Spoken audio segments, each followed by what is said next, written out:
Bienvenue dans le débat de France 24. Où est donc la Turquie aujourd'hui? Difficile à dire alors qu'on parle de plus en plus d'un retour au monde d'avant celui de la guerre froide. Entre Moscou et Washington, à couteau tiré à nouveau, où se situe Ankara? Historiquement proche des Occidentaux au sein de l'OTAN, le pouvoir turc s'émancipe en poursuivant d'abord ses propres objectifs à l'international, en Syrie et maintenant on le voit en Irak, en réprimant aussi sur la scène intérieure toutes les personnes soupçonnées d'avoir prêté main forte au coup d'État manqué cet été. Dernier en date, les journalistes du quotidien d'opposition Cumhuriyet, arrêtés avant-hier. Après la Maison-Blanche et Bruxelles, c'est Berlin qui proteste aujourd'hui par la voix d'Angela Merkel. Écoutez.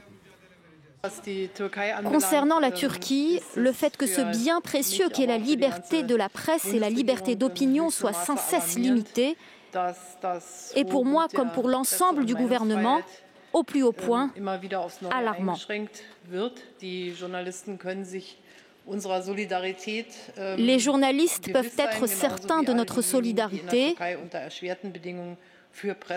ainsi que tous ceux en Turquie qui sont concernés par ces conditions difficiles d'exercice de la liberté de la presse et d'opinion. On va tomber vers la rupture. Pour en parler avec nous, Emre Demir, bonjour. Bonjour. Vous êtes journaliste, ancien rédacteur en chef de Zaman France, fermé il y a 1 mois et demi après notamment les ennuis judiciaires de votre maison mère en Turquie, ennuis judiciaires pour cause de gulenisme, d'après les autorités. Selçuk Demir, face à vous, bonjour. Vous êtes avocat, vous êtes secrétaire de l'Alliance des juristes franco-turcs. Également parmi nous, Nedim Gürsel, écrivain, vous êtes directeur de recherche au CNRS ici à Paris. Et puis Marc Semo, que nos téléspectateurs connaissent bien, notamment dans Une semaine dans le monde, le vendredi. Vous êtes journaliste au Monde en charge des questions diplomatiques et vous connaissez bien sûr très bien la Turquie. Les autorités viennent donc aujourd'hui d'émettre des mandats d'arrêt à l'encontre de 137 universitaires soupçonnés de lien avec Hizmet. C'est le mouvement de Fethullah Gülen. Une nouvelle donc preuve que le tour de vis s'avance. Où en sont donc les purges aujourd'hui? On va peut-être le voir d'ailleurs avec un schéma à l'écran. Depuis le 15 juillet, 100 000 fonctionnaires, policiers, procureurs ont été limogés ou suspendus, 35 000 personnes arrêtées, 170 organes de presse fermés. Rien que ce week-end, plus de 10 000 fonctionnaires ont encore été mis à pied pour leurs liens présumés avec les gulenismes. Il y avait vraiment autant d'ennemis infiltrés dans l'État, Emre Demir?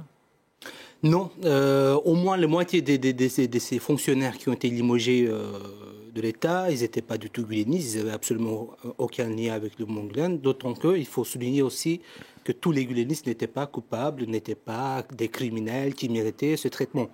La Turquie actuellement traverse une période de terreur, à l'instar de la Révolution française. On rappelle, la France aussi avec une période de terreur.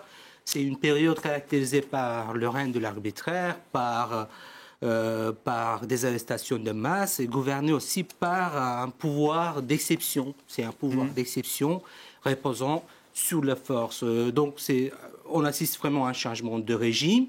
On assistait déjà depuis 1 an, 2 ans, et que depuis le coup d'État raté, avorté de 15 juillet, Erdogan a accéléré le processus. Aujourd'hui, on assiste vraiment à un changement de régime.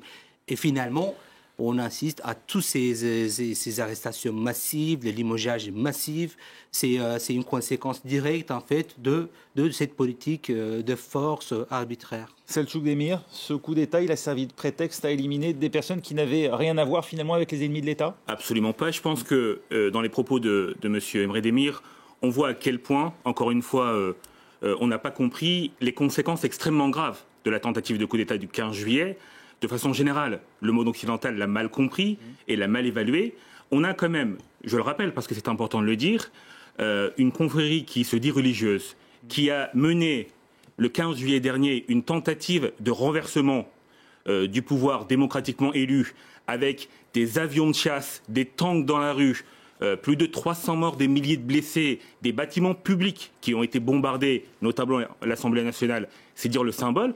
Le président de la République qui a échappé de peu à une tentative d'assassinat. On a donc là un véritable cataclysme, un traumatisme vécu par le peuple turc qui, par son courage, a su faire défaut à ces tentatives de coup d'État et à situation exceptionnelle. Malheureusement, on a une riposte exceptionnelle. Est-ce que si on ne l'a pas compris vu d'ici, est-ce que ce n'est pas aussi à cause de la censure sur les images? Car aujourd'hui, ce qui ne se montre pas finalement pour beaucoup de gens dans le monde n'existe pas à l'heure de la transparence, notamment par les réseaux sociaux et les télévisions. Vraisemblablement non, puisque vous citez les chiffres qui, selon vous, ont l'air très précis. D'ailleurs, je voudrais un peu les corriger, vos chiffres, parce que parmi les personnes qui ont été interpellées, je voudrais faire état du fait que plus du tiers des personnes qui ont été arrêtées suite au 15 juillet ont aujourd'hui été libérées. D'accord. Ce qui montre bien qu'il y a une enquête qui est en cours et que le temps de l'enquête, en effet, voit des gens interpellés, mais également des gens libérés. C'est le propre même de la procédure pénale, de l'enquête, que d'arriver à établir la manifestation de la vérité.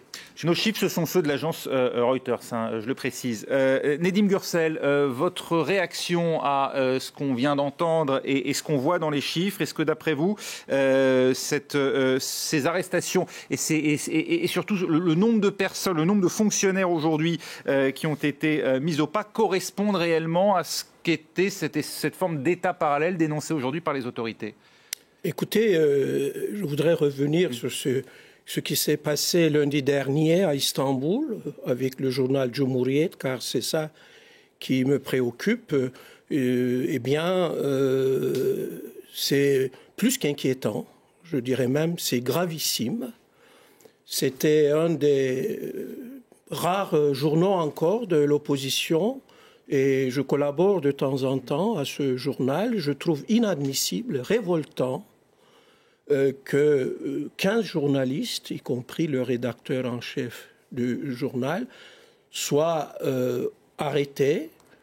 Et cela se passe dans des conditions tout à fait antidémocratiques. Vous savez, je suis souvent venu sur ce plateau pour parler de la Turquie, et je disais qu'il y avait une dérive autoritaire.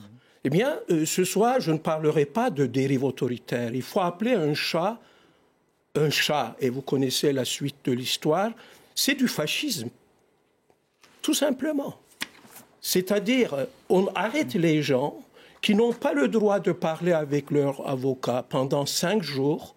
Je dois rappeler ici que Aslı Erdoğan, la romancière, est toujours en prison, comme Necmi Alpay, comme les frères Altan, et ça va s'arrêter où? Ces gens-là n'avaient rien à voir, ils se sont exprimés, ils ont exprimé leur point de vue, comme je suis en train de le faire aujourd'hui sur votre chaîne. C'est tout. Là, il n'y a plus de... Et je suis très content d'entendre Mme Merkel, enfin, un dirigeant européen élève un peu la voix, et c'est ce que j'attends de notre président, M. François Hollande. Marc Semo, ce qui est reproché à ces journalistes, le motif invoqué pour leur arrestation, ces journalistes du quotidien d'opposition Cumhuriyet, ce serait leur proximité avec les séparatistes kurdes du PKK et avec Hizmet, donc le mouvement guleniste. Est-ce que ces accusations ont un fondement apparent? Ces accusations sont complètement absurdes. Pour une raison d'abord simple, c'est que le journal qui a été dans le passé le plus victime des procédures lancées par le mouvement guleniste à l'époque où il était tout puissant dans la justice et dans la police était justement Cumhuriyet. Le directeur de son bureau à Ankara a fait 2 ans de prison. L'un des dirigeants de la fondation a été arrêté dans le cadre d'un d'autres des grands procès lancés par les gulenistes à l'époque où ils faisaient cette infiltration dans l'État, dans l'armée, dans la justice. Donc déjà, de ce point de vue-là, c'est une accusation absurde. Et cela montre effectivement un véritable tournant dans ce qui est en train de se passer en Turquie. Parce que la répression depuis le coup d'État... C'est pas la première fois que les journalistes sont victimes. On l'a vu, 170 médias qui ont été victimes, 170 médias qui ont été fermés, etc. Mais beaucoup de ces médias étaient en grande partie liés à la confrérie de Fethullah Gülen. Il faut voir aussi que la confrérie de Fethullah Gülen était, en tant que mouvement dans la société civile, un mouvement très important. C'était probablement le plus important en Turquie. On peut parler d'un État dans l'État ? On peut parler d'un État dans l'État. La confrérie de Fethullah Gülen, c'était probablement, on ne sait pas exactement combien de membres, mais c'était des centaines de milliers de personnes, voire 1 million. Donc, c'était un mouvement qui avait privilégié l'élite. C'était un espèce de mélange entre l'Opus Dei et un mouvement évangélique américain. Et c'est ce qui explique peut-être l'intérêt qu'avait Erdogan pour se rapprocher de la confrérie au début des années 2000. Ce mouvement, Justement, Erdogan a pu asseoir son pouvoir dans l'État grâce à eux, et celui qui jusqu'ici qui avait le plus aidé, protégé, fait profiter et proliférer cette confrérie dans l'État, qui a remis en cause beaucoup de ce qui était la République fondée par Mustafa Kemal, laïque, une indivisible, c'était Recep Tayyip Erdogan lui-même. Et le paradoxe maintenant, c'est qu'il s'en prend directement à un journal qui, comme le disait Nedim Gürsel, reste une des rares voix indépendantes dans la presse turque, qui, depuis toujours, a été un des plus clairs et un des plus engagés contre la confrérie de Fethullah Gülen et ses dérives. Selçuk Demir, je voudrais de réagir à ce qui vient d'être dit, notamment en tant qu'avocat. Ce qu'évoquait à l'instant Nedim Gürsel sur les conditions d'incarcération d'un certain nombre de personnes soupçonnées de liens avec les gulenistes ou avec le PKK, sans possibilité de voir leur avocat pendant 5 jours, l'absence donc 30 jours, la garde à vue. Là, ça va être 5 jours, mais la garde à vue peut durer jusqu'à 30 jours. Votre réaction? Moi, je suis un jusqu'au boutiste du droit et de l'état de droit. Ce que je constate, c'est que ces journalistes, en effet, ont été interpellés, mais qu'en l'état actuel des choses, c'est une interpellation qui, pour l'instant, ne donne pas lieu à une détention provisoire. Il n'y a pas d'inculpation. Ces journalistes peuvent très bien, ce soir, dans quelques heures, être libérés. Il y a vraisemblablement des chefs qui ont occasionné une interpellation qui sont retenus, mais dans le cadre de ma conception de l'état du droit, je pense qu'aucune corporation, aucun métier n'est au-dessus de la loi, et ce n'est pas parce qu'on est journaliste, quand bien même on le serait en Turquie dans une situation en effet difficile, qu'on est au-dessus de la loi. On a chacun, journaliste, écrivain, avocat et universitaire, quel qu'il soit, à répondre de nos actes devant la loi. Le climat actuel en Turquie, en effet, est extrêmement lourd, et du fait de la prolifération, notamment des attentats terroristes du PKK, du Daesh, du fait notamment également de l'omniprésence dans les rouages les plus fondamentaux de l'État du mouvement Gülen, on a une volonté de la part de la justice turque de se protéger, une volonté de sauvegarder la République et les institutions démocratiques. Et dans ce cadre-là, malheureusement, personne n'est au-dessus de la loi. Quelles menaces font porter des journalistes à la République, quand bien même leur opinion diffère de celle du pouvoir en place? Alors, ce qu'il faut noter dans le cadre général des interpellations qui ont eu lieu, c'est que beaucoup de ces journalistes ont été interpellés pour, notamment, propagande terroriste en représentation du PKK, qui, vous le savez, est une organisation terroriste reconnue comme telle par la Turquie, mais également la France et l'Union européenne. Le journal Özgür Politika, IMC TV, etc., ce sont des vecteurs de propagande du PKK qui, vous le savez, a multiplié les attentats en Turquie depuis plusieurs semaines, si bien que, naturellement, à situation exceptionnelle, on a des mesures exceptionnelles. Je voudrais juste finir... C'est exactement ce que le pouvoir égyptien a accusé des journalistes d'Al Jazeera de faire. Oui, en Turquie, en Égypte, et à l'époque, l'AKP s'était porté solidaire. Comparaison n'est pas raison, en l'occurrence, parce que je voudrais quand même signaler un point qui me semble important. En France, on a vécu des attentats extrêmement douloureux, Charlie Hebdo, ceux du Bataclan, et évidemment, la France a dû, à travers l'état d'urgence, mais aussi toute une série de mesures exceptionnelles, se défendre. Et on a eu des milliers de perquisitions, des milliers d'assignations à résidence, d'interpellations et également des placements en détention. La Turquie a vécu des attentats comme le Bataclan et comme Charlie Hebdo de façon quotidienne. Ouais. Mais à la différence de la France, en Turquie, les organisations terroristes, avec notamment l'essor des possibilités données à la société civile, ont des moyens de s'exprimer, et il est naturel que ces organisations terroristes et leurs vecteurs médiatiques soient interpellés. Nedim Gürsel, votre réaction, et ensuite Emre Demir. Oh, mais moi, je ne peux pas laisser dire tout cela. Il y a un problème de fond. Il faut que je m'exprime. En Turquie. D'abord, l'état de droit n'existe plus. Selon vous? Parce que, allez le demander à ceux qui souffrent en ce moment en Turquie. Et allez demander aux victimes du coup d'État. Nos dirigeants, maintenant, veulent rétablir la peine de mort. Non. Eh bien, au lieu de rétablir la peine de mort, il ferait mieux d'abord de rétablir l'état de droit. Disons juste pour... La comparaison n'est pas raison. Oui. Laissez-moi finir.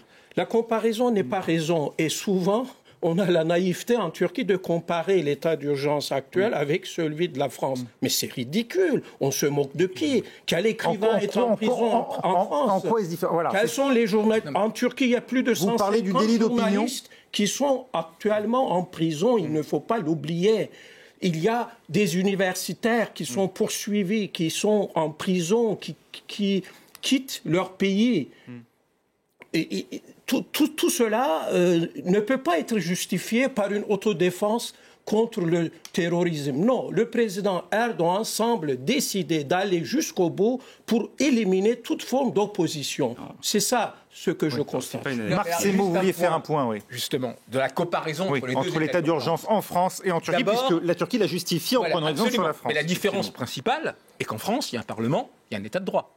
En Turquie, il y a un Parlement élu et un état de droit. En Turquie, il y a toujours un Parlement élu, sauf que depuis l'état d'urgence, on gouverne par décret-loi.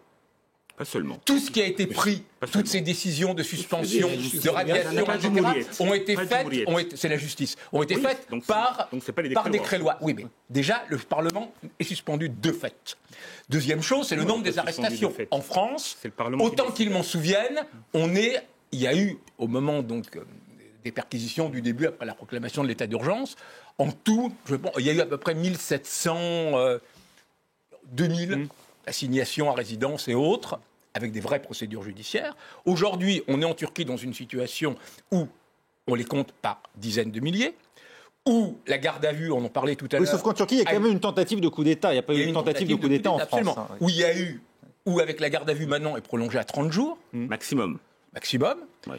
Où toutes les organisations, Amnesty, Human Rights Watch, etc., parlent du retour des mauvais traitements dans les prisons, des tortures, des humiliations, etc., pour amener les gens à parler. Il n'y a pas de preuves, on fait de l'abattage. Ensuite, on voit une implosion du système judiciaire et policier, qui ont été purgés l'un et l'autre. Alors, en partie, c'est tout à fait justifié, vu l'implantation qu'avaient les gulenistes dans la police et la justice, de faire de tels limogeages. Mais aujourd'hui, on ne voit même pas comment la justice turque peut, dans l'État, travailler. Vous voulez dire, vu le nombre de gens qui ont été limogés, suspendus, idem dans la police. Donc ce qu'on a l'impression, c'est de voir un État qui est en train d'imploser et qui est lancé dans une espèce de course en avant folle. Et on ne comprend même pas la logique d'Erdogan. Maintenant, je finis juste là-dessus. Erdogan incarnait une forme d'union nationale après le coup d'État raté. Aujourd'hui, il est passé dans une espèce de vendetta en spirale où on ne voit pas du tout. Alors, je vais vous laisser répondre. Effectivement, on peut se demander comment, après tout ça, la Turquie peut encore fonctionner, comment l'administration et l'appareil d'État peuvent tourner après autant. On parle de 100 000 suspensions, effectivement, de fonctionnaires. D'abord, la principale différence entre les deux états d'urgence, un juge ou procureur sur 3 a été détenu ou limogé. Donc, comment on peut comparer les deux pays? Donc, c'est impossible. Il y a 2 points que je dois faire, je me suis obligé de faire, c'est très important par rapport aux médias. Là, par exemple, on va faire très rapidement. Médias gulenistes, alors que non, il y a une démarche systémique. D'abord, c'était des médias pro-Gulen, après, c'était des médias kurdes. Il faut souligner, tous les médias kurdes ont été décimés, sans exception, y compris les chaînes d'enfants, les chaînes de musique, etc. Même la revue littéraire Evrensel. Et après, les libéraux, les frères Altan, Taraf, les médias libéraux, aujourd'hui, le tour est venu aux kémolistes. Évidemment, alors attendez, c'est symbolique, mais c'est pas seulement... Alors justement, on va revenir sur les chiffres. On doit faire une brève coupure. On va revenir là où on s'est arrêté, sur ces chiffres, et puis ensuite on passera à l'autre partie qui concernait la stratégie de la Turquie dans son environnement géographique immédiat, à savoir la Syrie et l'Irak. Restez avec nous.